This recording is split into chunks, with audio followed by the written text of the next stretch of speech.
வணக்கம்.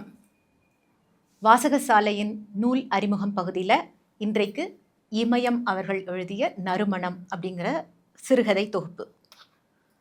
இந்த தொகுப்பில் 9 கதைகள் இடம்பெற்றிருக்கு. இல்லை 8 கதைகள் முதல்ல சில இதழ்களில் வெளிவந்திருக்கக்கூடிய கதைகள் தான். இந்த 8 கதைகளையும் பார்த்தா மையமாக இருக்கிறது பெண்கள். பெண்கள் அவர்கள் சார்ந்த விஷயங்கள் தான் பேசப்பட்டிருக்கு இந்த தொகுப்பு முழுசுமே.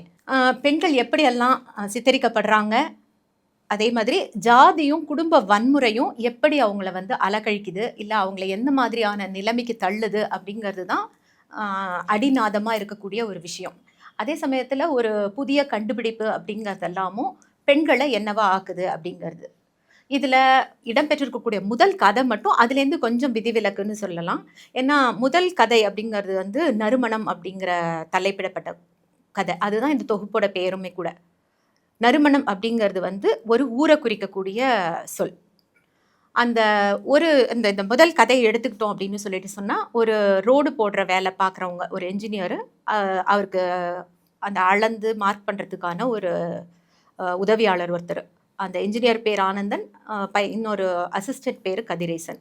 அவங்க அளந்துக்கிட்டே போவாங்க. அந்த பையனுக்கு நேரம் ஆகிடும், கதிரேசன் கிளம்பணும்னு நினைப்பாப்புல. ஆனால் இவர் உருன்னு இருக்கக்கூடிய, அதாவது கொஞ்சம் ஸ்ட்ரிக்டான ஆஃபீஸர். அதனால அவர் சொல்கிறபடி எல்லாம் தான் கேட்கணும். அவர் முடிக்க மாட்டார். ஒரு பாயிண்டில் வரபோது மார்க் பண்ண சொல்லும்போது, இது ஒரு கோவில் சார் அப்படின்னு சொல்லுவார் அந்த தம்பி.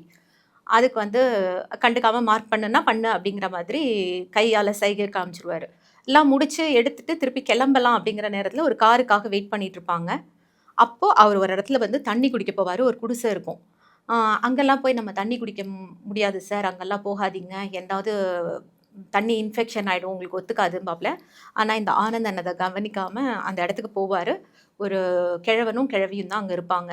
அந்த தோட்டத்தில் யாரும் இல்லாத ஒரு இடத்துல தனியாக குடிசை போட்டு வாழக்கூடியவங்க. அவங்க ஒரு பிள்ளைகள் இருந்துமே பிள்ளைகளெல்லாம் இவங்கக்கிட்ட சில பொறுப்புகளை ஒப்படைச்சிட்டு அவங்க வேலையை பார்த்து வெளியில் இருக்கக்கூடியவங்க. அந்த இடத்துல அந்த கிழவனும் கிழவியும் ஒரு அந்யோன்யமான வாழ்க்கையை வாழ்ந்துட்டு இருக்காங்க. இவர் உட்கார்றாரு, பேசுகிறாரு.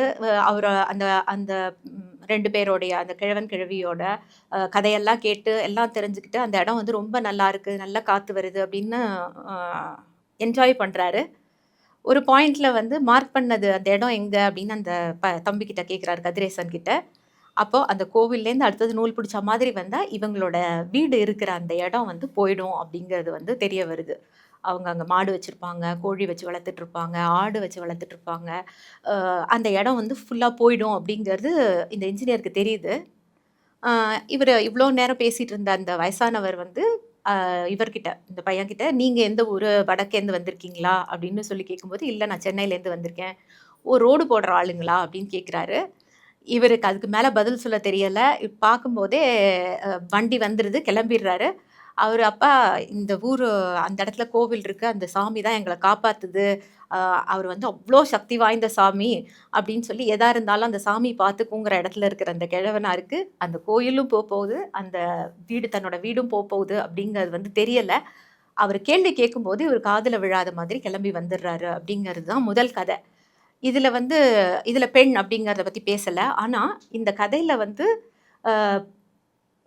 இன்டைரக்டாக ஒரு ஒரு அந்த கடவுள், அந்த கள்ளவீரன் சாமி அப்படின்னு சொல்லக்கூடிய கடவுளை என்ன என்ன இடத்துல வச்சுருக்காங்க. ஆனால் ஒரு ரோடு போடுறது அப்படிங்கிற ஒரு காரணம் வரபோது அரசு எந்த இடமா இருந்தாலும் அதை உடைமைப்படுத்துங்கிறதும், அந்த நிலைமை என்னவா இருக்குங்கிறதையும் சித்தரிக்கிற மாதிரியான முதல் கதை.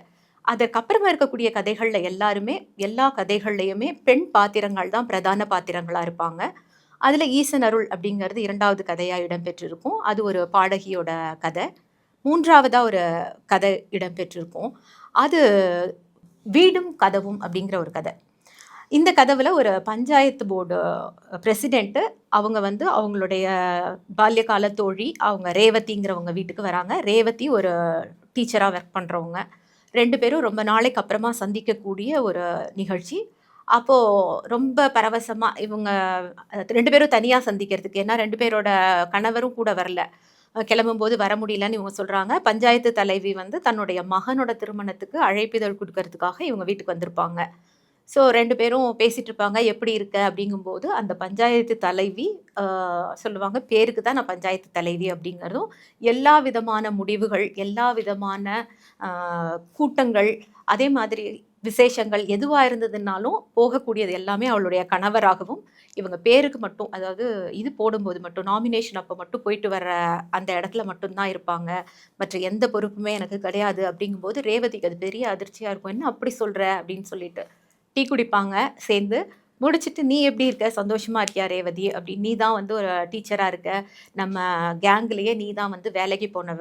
ஆ அப்படின்னா, அவ என்ன சொல்றது? அப்படிங்கிற மாதிரி பார்ப்பா. அதுக்கப்புறமா பார்த்தா, அந்த அந்த லேடிக்கும் அவளுடைய சம்பள பணத்த கூட அவளுக்கு பயன்படுத்திக்கிறதுக்கோ, அவ நெனச்ச மாதிரி தன்னோட சம்பாத்தியத்த செலவு பண்ணிக்கிறதுக்கான உரிமையும் இல்லாம, அவளுடைய ஏடிஎம் கார்டு முதற்கொண்டு எல்லாமே அவளுடைய கணவர் அவரிடம் தான் இருக்கும். எது செய்யணும்னு நெனச்சாலும், நான் என் தம்பிக்கோ, எங்க அம்மாவுக்கோ, எங்க அம்மாவுக்கு நான் செய்யலாம். இப்ப அவங்க முடியாம கவர்மெண்ட் ஹாஸ்பிட்டல்ல போயி அந்த இனாமா குடுக்கக்கூடிய அல்லது அ கவர்மெண்ட் குடுக்கக்கூடிய அந்த மாத்திரைக்காக கியூல நின்னுட்டுருக்காங்க. நான் அந்த மாத்திரை வாங்கி குடுக்கறதுக்கான சுதந்திரம் கூட எனக்கு கிடையாது.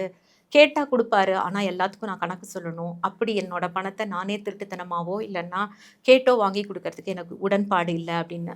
ஸோ இந்த கதைய படிக்கும்போது பெண்களுக்கு 33% கிடைச்சிருக்கு, உரிமைகள் இருக்கு, எல்லாம் இருக்கு அப்படின்னு சொன்னாலும், இன்னைக்கு பெண்கள் வந்து வேலை வாய்ப்புகள நோக்கி வெளியிலலாம் வந்திருக்காங்க அப்படிங்கும்போது, ஒரு குறிப்பிட்ட இடத்துல இன்னும் இப்படியான நிலைமை தான் நீடிக்குது அப்படிங்கிறது வந்து தெரிய வருது. இந்த கதை வந்து படிக்க படிக்க பார்க்கும்போது, ஆமால்ல அப்படிங்கிற மாதிரியான ஒரு உணர்வை ஏற்படுத்தக்கூடிய கதை. இப்போ இந்த இந்த கதையில இப்படி சொல்லியிருக்காரு. இன்னொரு கதையில துபாய்க்காரன் பொண்டாட்டிங்கிற கதையில பார்த்தோம் அப்படின்னு சொல்லிட்டு சொன்னா, அம் ஒரு ஒரு ம் தொடர்ந்து ஒருத்தன் வந்து அவங்கள ஒரு பொண்ண ஃபாலோ பண்ணி, அவளுடைய நட்பாகி, அவளுக்கு ஏமாத்துறான். அப்படின்னா, அந்த நட்போ இல்லன்னா உன்னைய என்னால பார்க்காம இருக்க முடியலன்னு சொல்லிட்டு ஒரு காதல் வயப்படுற மாதிரியான வார்த்தைகள பேசி, கடைசியில அவள்ட்டேருந்து ஒரு நகைய வாங்கிட்டு போயிட்டு, அந்த நகைய கேட்கும்போது அவளுக்கு வந்து ஒழுக்கம் கெட்டவள்ங்கிற பெயர வந்து கட்டி விட்டுடுறான். கணவனுக்கு இது தெரிஞ்சிருக்குமோ, வந்துருவானோ, வந்தா என்ன ஆகும்? அப்படிங்கிற ஒரு பதட்டத்திலயும், பயத்திலயுமே அந்த ஒரு நாளுங்கிறது அவ கணவன் ஃபோன் பண்ணி, "நான் வந்துட்டுருக்கேன். நான் வந்து பேசிக்கிறேன் உன்ன" அப்படிங்கிறது மட்டும் தான் அவர் சொல்லியிருப்பாரு. அந்த சொன்ன ஒரே ஒரு விஷயம் அவளுக்கு கொடைஞ்சு, கொடைஞ்சு, கொடைஞ்சு ஒரு நாள் நைட்டு ஃபுல்லா அவ விதவிதமான உளைச்சலுக்கு ஆளாகி, கடைசியில தன்னையே அவ மாய்ச்சுக்கக்கூடிய ஒரு இடத்துக்கு தள்ளப்பட்டுடுறா அப்படிங்கிறதும், இந்த மாதிரியான விஷயங்கள பேசக்கூடியது யாரு அப்படின்னு பார்த்தோம்னா, வீட்ல குடும்பத்தில இருக்கக்கூடிய மற்ற பெண்கள் பேசுவாங்க. எனக்கு இந்த மாதிரியான பட்டம் கட்டி விட்டுடுவாங்க அப்படின்னு சொல்லிட்டு. அப்ப அந்த மன உளைச்சல் எல்லாமே ஒரு பெண்ணுக்கு ஏற்படக்கூடிய விஷயங்கள வந்து இந்த கதையில சொல்லியிருக்காரு. இப்படி பெண்களுடைய கதையிலே சொல்லிட்டு வரம்போது, நிர்கதியா இருக்கிற மாதிரி அல்லது இயலாமையில இருக்கக்கூடிய பெண்கள சித்தரிச்சுக்கிட்டே வந்த கதையில, கடைசியா 2 கதை இருக்கும். அந்த கதையில பார்த்தீங்கன்னா, அது ஒரு ட்விஸ்ட் இருக்க மாதிரி இருக்க விஷயம். ஏன்னா, இதுநாள் வரைக்கும் பெண்கள் வந்து அடங்கி இருக்கிறதோ, இல்லன்னா ஆண்கள் வந்து அவர்களுக்கான அ திடகாத்திரமா இருக்கக்கூடிய அல்லது சம்பாதிக்கக்கூடிய காலகட்டத்தில அவங்களுக்கு இருக்கக்கூடிய இடம் என்ன? பின்னாடி அவங்க வந்து எப்படி சார்பு நிலைய அடையறாங்க? அப்படிங்கிறத கடைசியா இருக்கிற கதையில நமக்கு தெரிஞ்சுக்க முடியும். அந்த கதை "மணியார் வீடு" அப்படிங்கிற ஒரு கதை. இதுதான் இந்த புத்தகத்தோட முத்தாய்ப்பான ஒரு கதையா நான் நெனைக்கிறேன். ஏன்னா, ஒரு அ ஓய்வு பெற்ற தலைமை ஆசிரியர். அவர் ஒவ்வொரு வருடமும் போயி தான் உயிரோட இருக்கோங்கிறத பென்ஷன் வாங்குற இடத்துல நம்ம வந்து குடுத்து நிர் ப்ரூவ் பண்ணிட்டு வரணுங்கிறதுக்காக போக வேண்டியது இருக்கேங்கிற ஒரு பதட்டத்துல, வெயில்ல போயிட்டு வீட்டுக்கு வருவாரு. வீட்டுக்கு ஒரு விருந்தாளி வந்திருக்கிறதா சொல்லுவாங்க அவங்க ஒய்ஃபு. அவங்க அப்பதான் வந்து சமைச்சுட்ருப்பாங்க. கரண்ட் இருக்காது. இவரு சல்லு புல்லு, சல்லு புல்லுன்னு அவங்ககிட்ட விழுந்துட்டுருப்பாரு. அப்போ வந்து இந்த மாரி வந்திருந்தாரு. நீங்க இல்லங்கவும் வெளியில போயிருக்காருன்னு சொல்லிட்டு, அவங்கள்ட்ட பேசும்போது, "என்ன விஷயமா?" அப்படின்னு சொன்னா, "ஊர்ல இருக்கக்கூடிய நம்ம அந்த இடத்த வந்து கேட்க வந்திருக்காங்க." அப்படின்னா, "யார் இடத்த யார் கேட்கறது? அவங்க யாரு? இது வந்து நம்ம வீடுங்கிறது மணியார் வீடு. இவ்ளோ பெருமை வாய்ந்த வீடு." அப்படின்னா, அது அந்த காலம். இப்ப அந்த வீடு அங்க வீடே கிடையாது. அ வெறும் இடமா இருக்கு. நல்ல விலைக்கு வந்தா வித்துடுறது தானே அப்படின்னு சொல்லுவாங்க. ஆனா, அவருக்கு வந்து நான் பிறந்த வீடு, என் குடும்பம்ல என்னோட அண்ணன்கள், குழந்தைகள், நம்மளோட 3 குழந்தைகள் எல்லாம் பிறந்த வீடு அப்படிங்கிற மாதிரி ஒரு எண்ணம் இருக்கும். ஆனா, அந்த பெண் வந்து நினைச்சுட்டாங்க, கண்டிப்பா அது நமக்கு பயன்படாது. அதனால பயனில்லாத ஒண்ண வச்சுட்டு இருக்கிறதுக்கு, இந்த பணத்த கொண்டு சென்னையில அவங்க பையன் இருக்கிற இடத்துலயே நம்ம ஒரு வீட வாங்கிக்கலான்னு முடிவு பண்ணியிருப்பாங்க. ஆக, அவர் எவ்வளவு தான் வந்து அத தடுத்தாலுமே கூட, அந்த வாங்கிக்கிறேன்னு சொன்னவர் வீட்டுக்கு வந்த உடனே பேரத்தை பேசுகிறதும் அவங்களா தான் இருக்கும். நேரடியாக பேசாமல் தன்னுடைய கணவர் ஒப்புதல் கொடுக்காத இருக்கிற போது அதற்கான காரணம் வந்து விலை குறைவாக இருக்கிறதுனால தான் அப்படிங்கிற மாதிரி பேசி அவங்க நினைத்த அந்த விலையை நிர்ணயம் பண்ண வச்சு அந்த இடத்த வந்து விற்கிறதுக்கான ஒரு முடிவை எடுக்க வச்சிருவாங்க. ஸோ அவர் வந்து அவர் அந்த இடத்துல அவர் வந்து ஒரு கையால் ஆகாதவராக நிற்பார் அப்படின்னு சொல்லிட்டு இந்த கதையில் இடம்பெற்றிருக்கும். இப்படி இந்த கதை முழுவதுமே அந்த பெண்களோட பாடுகள். இதில் வந்து நம்ம முக்கியமாக பார்க்கக்கூடிய விஷயம் என்னென்னா, இந்த மொழி அப்படிங்கிறது வந்து நடுநாட்டு மொழி அப்படின்னு சொல்லணும். இதில் இருக்கக்கூடிய அந்த வார்த்தை பிரயோகங்கள் அப்படி எல்லாமே வந்து இந்த விழுப்புரம், கடலூர் மாவட்டத்தில் இருக்கக்கூடிய அந்த மக்களோட புழங்கு மொழி அப்படின்னு சொல்லலாம்.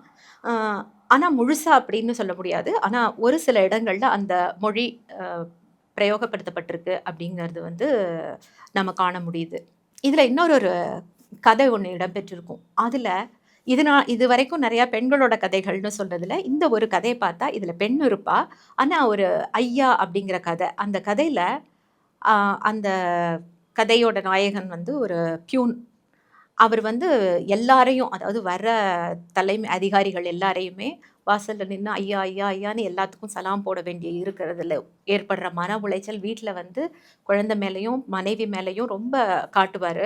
அப்போ ஒரு ஒரு ஒரு ஒரு பாயிண்ட்ல தண்ணி அடிப்பார். வீட்டுக்குள்ளேயே வந்து அவர் வந்து மது அருந்துறதுக்கான ஏற்பாடோட வந்திருப்பாரு.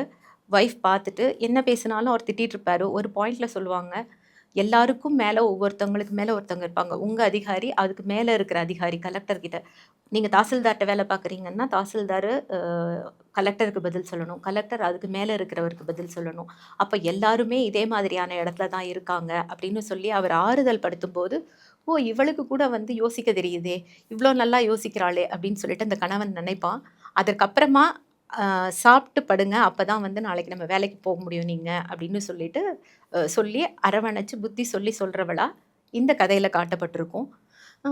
இந்த இந்த கதைகள் எல்லாமே வந்து மொழி நடையிலையும் இது போகிற போக்குலையும் நிறைய விஷயங்களை நமக்கு சொல்லுது அப்படின்னு சொல்லலாம். ஒன்று டிஸ்கிரிப்ஷன். ஒவ்வொரு இடத்துலையும் அந்த நீளமாக சொல்லப்பட்டிருக்க கதை காட்சி அமைப்பு அதெல்லாம் வந்து நல்லா இருந்தது. இந்த புத்தகத்தை நீங்கள் கண்டிப்பாக வாங்கி படிக்கலாம். இந்த புத்தகத்தை நான் உங்களுக்கு இன்றைக்கி அறிமுகப்படுத்தியிருக்கேன். தொடர்ந்து இதே மாதிரி பல நல்ல புத்தகங்களோட இணைந்திருக்கலாம். நாளைக்கு இன்னொரு புத்தகத்தோடு உங்களை சந்திக்கிறேன். நன்றி.